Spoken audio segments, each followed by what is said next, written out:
अस्सलाम वालेकुम नाज़रीन, अवां ॾिसी रहिया आहियो SS न्यूज़ ऐं आऊं आहियां आयशा सजाद। नाज़रीन, वक़्तु थियो आहे मक़ामी ख़बरुनि जो। कोटडे जी भरिसां बुगटी स्टाफ वटि नामालूम हथियारबंदनि जी फायरिंग में 40 साला शाहनवाज़ बुगटी क़तल थी वियो।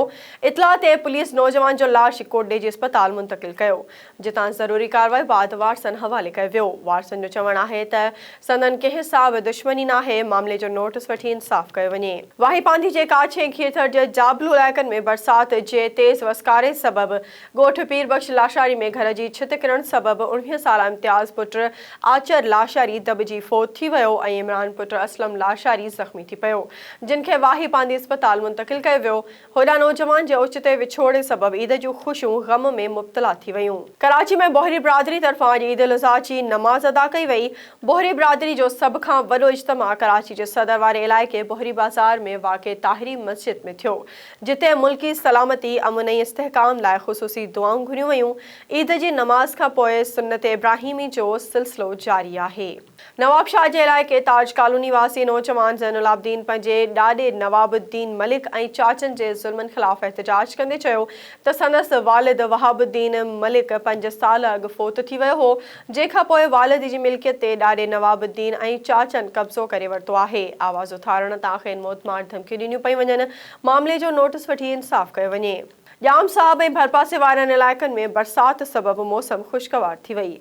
बरसात खां पोइ आबादगारनि तरफ़ां ख़ुशी जो इज़हार कंदे चयो त पाणी जे थरादू खोट सबबि संदन बेजारा सुकी रहिया हुआ। बरसात खां पोइ संदन फसल खे तमामु घणो फ़ाइदो पहुतो आहे।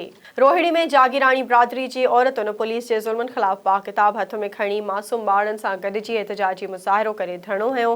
एहतजाज कंदड़ गुलबहार जागीराणी, मिसमात हनीफ़ा ऐं मिसमात आलमा जागीराणी जो चवणु हो त सखर पुलिस ज़ुल्म जी इंतहा करे छॾी आहे। बेगुनाह संदन नौजवान खे गिरफ़्तार करे गुम करे रही आहे। मामले जो नोटिस वठी इंसाफ़ कयो वञे। हैदराबाद में जुस्तजू फाउंडेशन जी चेयरपर्सन सदफ रज़ा वड़ाइच जामशोरो SOS हाउस पहुची यतीम ॿारनि में ईद जा गिफ्ट विरहाया। उन मौक़े ते जुस्तजू फाउंडेशन जी चेयरपर्सन सदफ रज़ा मीडिया सां ॻाल्हाईंदे चयो त ईद खां अॻु में यतीम ॿारनि में गिफ्ट विरहाए खेसि तमामु घणी ख़ुशी थी आहे। हुन चयो त जुस्तजू फाउंडेशन हमेशह ॿारनि जी मदद कई आहे ऐं कंदी रहंदी।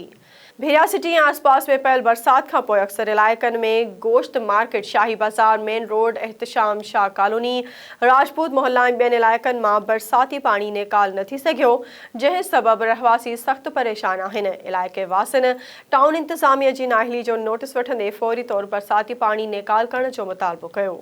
चूहर जमाली भरिसां शाह बंदर जे आबादगारनि पारां फुटनि जो घटि अघु मिलण ख़िलाफ़ आबादगार मीरल शाह बुखारी, रहीम बख्श जमाली ऐं ॿियनि एहतजाज कंदे चयो त फुटनि जो सरकारी अघु 8,500 रुपया मण आहे, पर वापारी मिली भगत करे 7,200 रुपया ॾेई रहिया आहिनि, जंहिं सबबि खेनि नुक़सानु पहुची रहियो आहे। मामले जो नोटिस वठी इंसाफ़ कयो वञे। खैरपुर में क़तल थियल नौजवान शाहनवाज़ कटोहर जे वारसनि ॾांहुं लाशारी बिरादरी जो मेड़ मिंथ काफ़िलो पहुतो, जिते धुरियूं फ़ैसिले लाइ राज़ी थी वयूं। सरदार ज़ाहिद ख़ान फुलपोटो ऐं ॿियनि जी अॻवानी में मेड़ मिंथ काफ़िलो क़तल थियल नौजवान शाहनवाज़ कटोहर जे वारसनि वटि पहुतो। ॿिन्ही धुरियुनि जे राज़बे बाद 7 जुलाई ते फ़ैसिलो रखियो वियो, जेको सरदार हाउस गाढ़ी पुल ते थींदो। गौसपुर भरिसां ॻोठ बहराम ख़ान बिजाराणी में घरू अणबणत तां 30 वरियनि जे नौजवान अब्दुल सुबहान बिजाराणी पाण मथां पिस्टल जो फायर करे आपघात करण जी कोशिश कई, जंहिंखे नाज़ुक हालत में गौसपुर अस्पताल पहुचायो वियो, जंहिंखां पोइ वधीक तिबी इमदाद लाइ सखर अस्पताल मुंतक़िल कयो वियो।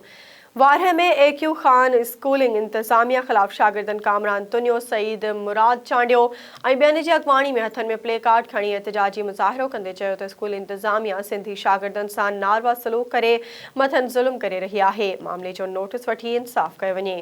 कराची जे नॉर्दर्न बाईपास भरिसां ट्रैफ़िक हादसे दौरान औरत हमशीरा थॾे ते फोत थी वई, जॾहिं त 4 सालनि जो मासूम ॿारु सुमेर वल्द कमाल ऐं 25 वरियनि जो कमाल वल्द तालिब शदीद ज़ख़्मी थी पिया, जिन खे तिबी इमदाद लाइ अब्बासी शहीद अस्पताल मुंतक़िल कयो वियो। रानीपुर में पंजाब खां कराची वेंदड़ कोच बरसात ऐं तूफ़ानी हवा सबबि कल्टी थियण जे नतीजे में 19 मुसाफ़िर ज़ख़्मी थी पिया आहिनि।